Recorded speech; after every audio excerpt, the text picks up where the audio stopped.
Hey, what's up, everybody? This is Daniel-san. It's been a while, hadn't it, since I done a fragrance review. I started feeling a little bit pressured. I started I started feeling like I was having to do a certain amount of fragrances in a certain amount of time, and every time I start to feel that way, I quit. I stop doing reviews because if I don't feel excited about talking about a fragrance, or if I don't think that I'm going to have fun talking about it, I quit. I stop. I take a little vacation from doing fragrance reviews, um, which has been so nice, just not thinking about it for a while.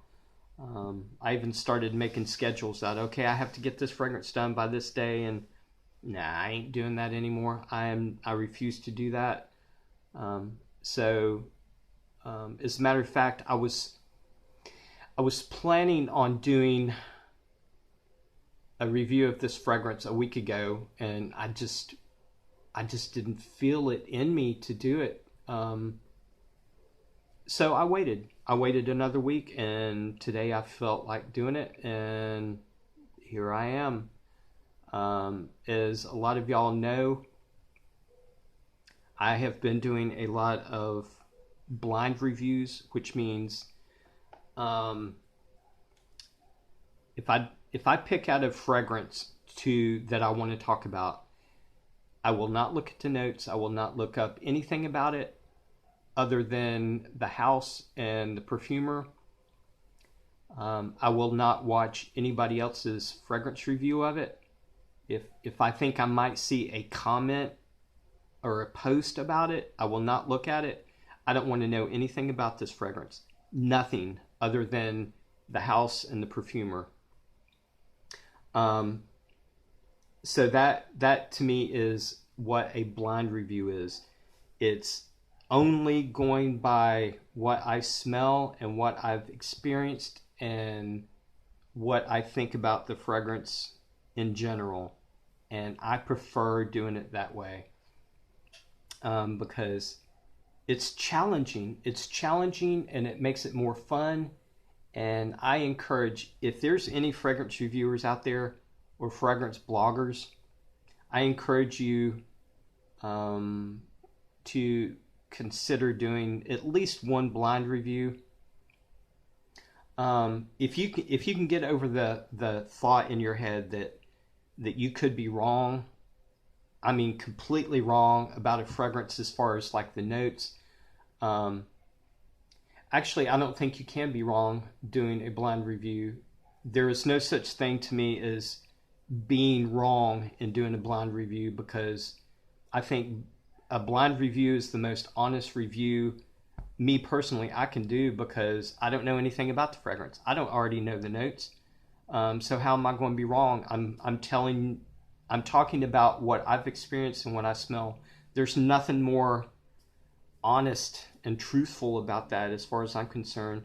And I don't care if I get the notes wrong. I could care less, um, which I usually am sometimes when I do blind reviews. Sometimes I am wrong about the notes, but that's okay. It's an honest review. I'm telling you what I smell. So I encourage all fragrance reviewers to just think about doing a blind review. I mean, not knowing anything about it whatsoever. But let's go ahead and get on with this review. I first heard about this house, Happyland Studio, several months ago. I started seeing posts and comments about it in some of the fragrance Facebook groups. And everybody was talking about this house, about how great it was. And, people were commenting what their favorite Happyland Studio fragrance was. So I got interested. One of my friends um, sent me a sample of Happyland, and when I first sprayed it on and when I started wearing it, I was like, okay, this is a legitimate house, because I was actually pretty impressed. And then I got even more curious. So I got a hold of a couple of samples, and I've already actually done one review, and that review that I done last was Green Irish Tobacco by Happyland Studio. This is it's like a blend or a combination of Green Irish Tweed and Tobacco Vanille by Tom Ford, and this is a freaking awesome fragrance. This is probably the most this is actually what turned me on, I think, more than anything to Happyland Studio, was this one, Green Irish Tobacco. And then I got to thinking, I started wanting to experience more fragrances from this house. So I started wearing Blue Fire by Happyland Studio. And I've been wearing this for almost 2 weeks. Not every single day, but at least every other day. Getting to know it really well. And I doubt that I haven't really been able to really know for sure what notes this particular fragrance has in it. I can sort of guess, but as far as like me thinking that I know all the notes, I don't think that's going to happen. And instead of talking about the notes, I'm going to talk more about what I smell as far as like overall, and as far as like the accords. And if I happen to be wrong, then so be it, I'm wrong. When I first started wearing this fragrance, the first time I ever wore this fragrance, it reminded me, within 30 minutes, it started reminding me of 2 other fragrances that I have. And the 2 other fragrances that this reminded me of, for some reason, is Timbuktu. A lot of y'all know what this fragrance is. A lot of people do not have this fragrance, but a lot of people know of it. It's called Timbuktu by L'Artisan Parfumé. And it also reminded me of another fragrance that some of y'all know. It is called L'Odyssée pour Homme Intense by Issey Miyagi. It also reminded me of this. Now there's three notes that these 2 fragrances have in common. And I'm thinking that this fragrance might have some of those notes in it too, but I'm not really sure.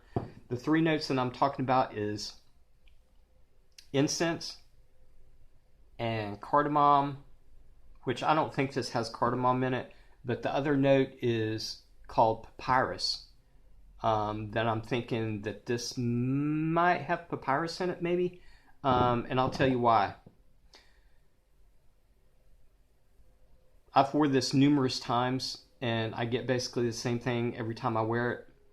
In the opening, I get a really, really beautiful, it's slightly fruity, slightly sweet, and maybe some amber maybe in there. I'm not really sure.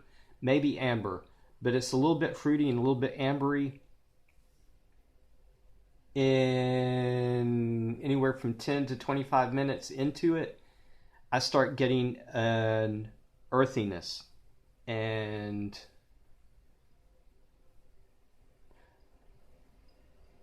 it's like a rootiness, it's like an earthiness. And that's what reminded me of these 2 fragrances. This is because these 2 fragrances are very earthy and very, it's almost hard to explain. I'm trying to explain the best that I can. It's very earthy and very rooty to me. It's very unique. And that's why I'm thinking that this possibly could have like papyrus, or maybe slightly dirty oud, maybe, or something in there. But in the background, I'll tell you what I get. A fruitiness and an amber is in the background. Up front, the main accords that I get from this is an earthiness and a rootiness. And it smells like a little bit. It doesn't smell exactly like Timbuktu or L'Odyssée pour Homme Intense. It doesn't smell exactly like that, but it has like almost like a DNA of those two, with the really earthiness and just like raw, rooty something. And those are the two notes that is the only thing I can think of that this might have in it, is papyrus and incense. I don't really get any cardamom, but I'm guessing that it has amber, oud, incense, or papyrus. Those are my 4 guesses of what I think the notes are. Incense, papyrus, amber, or oud. Those are my guesses. With fruitiness in the background, just a little bit, to make it a little bit sweet, to keep it from being so raw and so rooty and earthy. That fruitiness in the background sort of like, I don't know, it tones the earthiness and the rootiness down a little bit. Anyway, that's all I got. I don't know if I'm right or wrong. As a matter of fact, I wanted to do this review before I look at the notes. I'm going to finish up this review and go ahead and post it. Then I'll find out what the notes are. I will post the notes in the description because I'm curious to find out. I'm actually excited to find out if I'm right, which I don't know. I think I am. I think I'm really getting good at picking out notes, so we'll see if I'm right. But anyway, I'm going to go ahead and download this. I'm going to go ahead and post it on YouTube and keep it private. I'm going to go look at the notes, and then I'm going to copy the notes and put them in the description, and we'll find out if I'm right. I don't know. But I like this. I like this very much. As a matter of fact, if I had to say 2 things about this, I think the green Irish tobacco, I think in general, I think the smell, just going by the smell, I think I like the smell of this one a little bit more than Blue Fire. But Blue Fire, overall, as far as like the uniqueness and the rawness and just the